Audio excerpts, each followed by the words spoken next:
Welcome back to my channel. Today, we're going to whip up a delicious and colorful curry noodle salad, featuring green, red, and yellow peppers. Let's get started.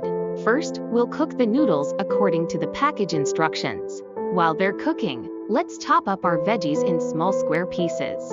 We'll need green, red, and yellow peppers, along with some onion. Once the noodles are cooked, drain them and rinse them under cold water.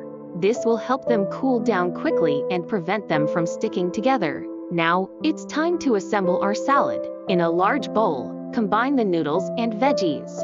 Mix the tomato sauce, vinegar, cooking oil, sugar, curry, salt, and pepper together in a pot and cook for 5 minutes.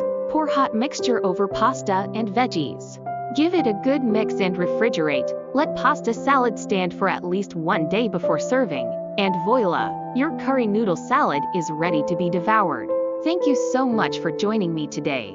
If you enjoyed this recipe, please give it a thumbs up, and don't forget to follow and subscribe for more delicious and healthy recipes. Until next time, happy cooking!